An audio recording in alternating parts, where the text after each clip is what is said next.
Berita utama kembali, saudara, kasus korupsi tambang timah ilegal terus memunculkan tersangka baru. Bukan hanya soal perkiraan kerugian negara hingga ratusan triliun rupiah yang membuat publik geram. Yang buat publik makin menyoroti kasus ini adalah adanya keterlibatan Helena Lim, sosok yang dikenal sebagai Crazy Rich Pantai Indah Kapuk. Kerap bergaya hidup glamor, rupanya ada noda timah di balik barang-barang mewah milik Helena Lim. Nasib Crazy Rich Helena Lim kini berubah 180 derajat. Pakaian dan barang-barang mewah yang melekat di tubuhnya kini berganti dengan rompi tahanan kejaksaan warna pink. Helena hanya bisa tertunduk saat kamera wartawan menyoroti Crazy Rich Pink itu. Helena ditahan selama 20 hari di Rutan Salemba karena terlibat dalam kasus dugaan korupsi tata niaga komoditas timah. Wilayah izin usaha pertambangan PT Timah Tbk tahun 2015-2022 di Kepulauan Bangka Belitung. Sebelumnya, Kejaksaan menggeledah rumah Helena Lim rentang waktu 6-8 Maret lalu.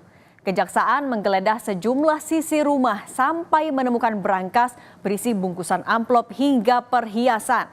Penggeledahan dilakukan tak hanya di sebuah rumah mewah, tapi juga di kantor PT KSE dan PT SD. Penggeledahan dilakukan untuk menyelidiki aliran dana terkait kasus korupsi izin tambang timah yang diduga mengalir ke sejumlah pihak berdasarkan kesaksian dari para tersangka. Dari hasil penggeledahan itu, Kejaksaan Agung menyita sejumlah barang bukti hingga kumpulan dokumen terkait dari kediaman Helena Lim. Nah, selain itu, Kejaksaan Agung juga menyita uang senilai 10 miliar rupiah dan 2 juta dolar Singapura atau setara 23,3 miliar rupiah. Jadi, totalnya sekitar 33 miliar rupiah uang yang disita Kejagung. Sebagai tersangka kasus korupsi komoditas PT Timah Tbk, Helena terlibat dalam kasus ini saat ia menjabat sebagai manajer di PT KSE di tahun 2018-2019. Apa yang dilakukan Helena saat itu adalah memberikan sarana dan fasilitas kepada para pemilik tambang ilegal untuk mengelola proses peleburan timah di wilayah IUP PT Timah Tbk. Dalihnya, menerima atau menyalurkan dana Corporate Social Responsibility (CSR) atau tanggung jawab sosial perusahaan. Diduga kuat telah memberikan bantuan mengelola hasil tindak pidana kerjasama penyewaan peralatan processing peleburan timah, di mana yang bersangkutan memberikan sarana dan prasarana melalui PT KSE untuk kepentingan dan keuntungan yang bersangkutan dan para tersangka yang lain, ya, dengan dalih dalam rangka untuk penyaluran CSR, dana CSR. Lalu siapa sebenarnya Helena Lim? Helena dikenal sebagai Crazy Rich lantaran memiliki rumah super mewah di kawasan Pik, Jakarta Utara. Ia merupakan seorang pengusaha di bisnis apotek hingga fashion.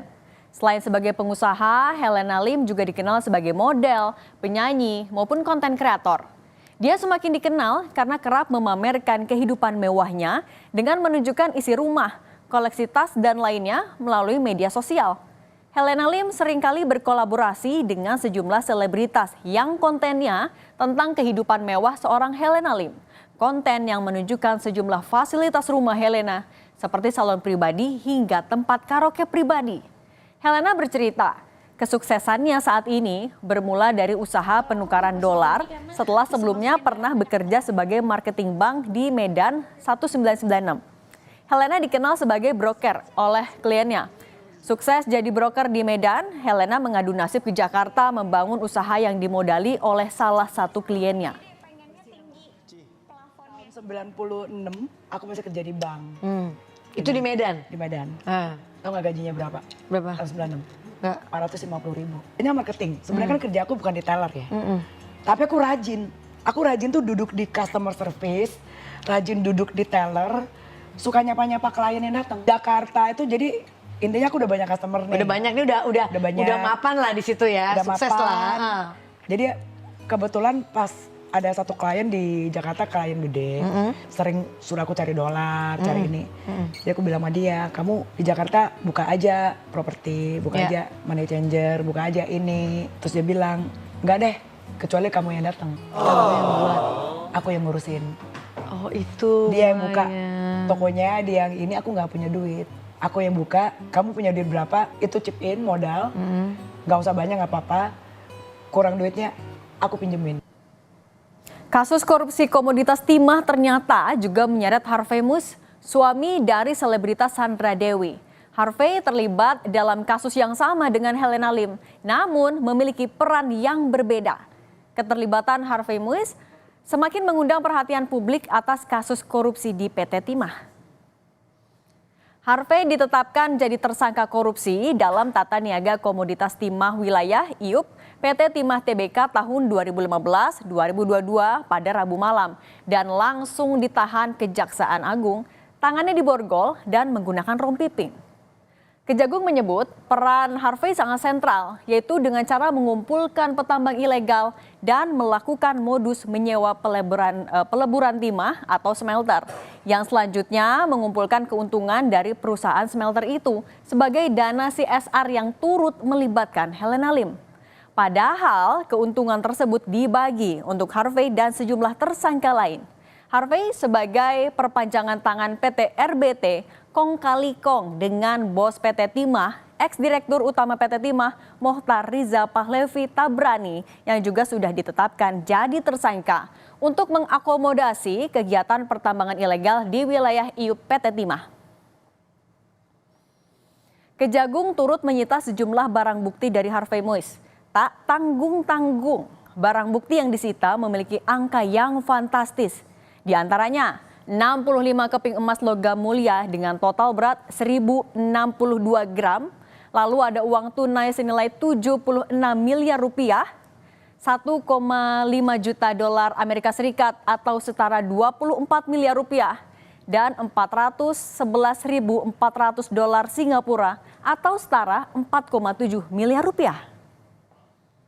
1 dari 6 orang saksi tersebut setelah dilakukan pemeriksaan secara intensif, tim penyidik memandang telah cukup alat bukti sehingga yang bersangkutan kita tingkatkan statusnya sebagai tersangka, yaitu saudara HM selaku perpanjangan tangan dari PT RBT.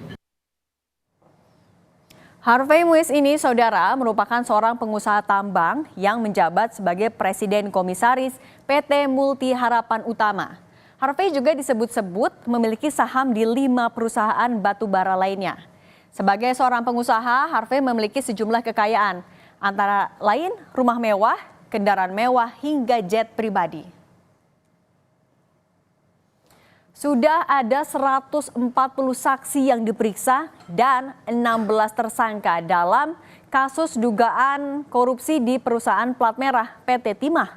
Di antaranya ada Harvey, kemudian ada Helena, dan sebelumnya 3 bos PT Timah.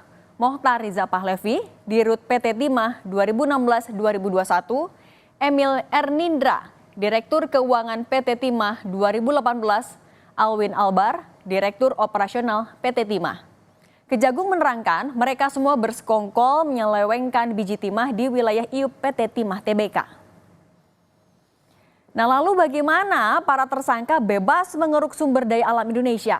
Begini saudara, kasus korupsi PT Timah Tbk berkaitan dengan dugaan perjanjian kerjasama fiktif yang dibuat oleh perusahaan boneka guna mengambil biji timah di wilayah Bangka Belitung.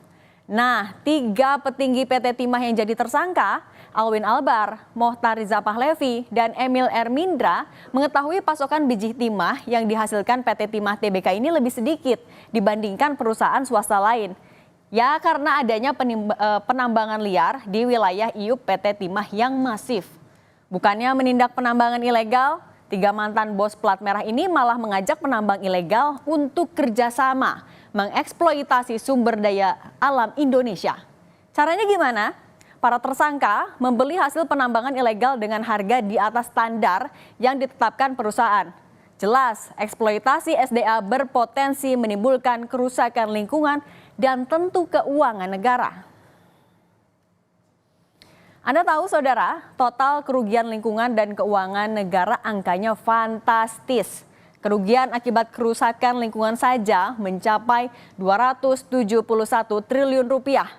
Mencakup kerugian lingkungan ekologis, kerugian ekonomi lingkungan, dan biaya pemulihan lingkungan. Akademisi dari Fakultas Kehutanan dan Lingkungan IPB, Bambang Hero Saharjo memastikan angka ini bukan sekedar angka di atas kertas.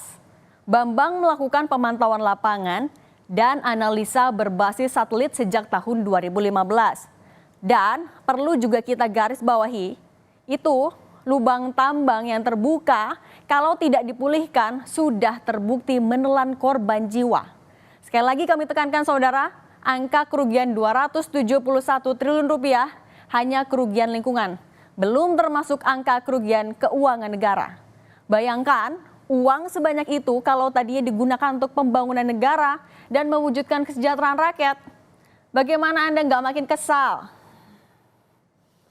Nah, menurut ahli hukum tindak pidana pencucian uang TPPU, Yenti Garnasih, jumlah tersangka kasus korupsi timah akan terus bertambah mencapai 2-3 kali lipat dari yang sudah ditetapkan saat ini.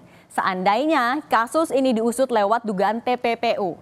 Selain itu, Yenti menduga ada pihak yang melindungi para tersangka korupsi timah ini karena kasus ini berlangsung sudah cukup panjang, sejak 2015 sampai 2022.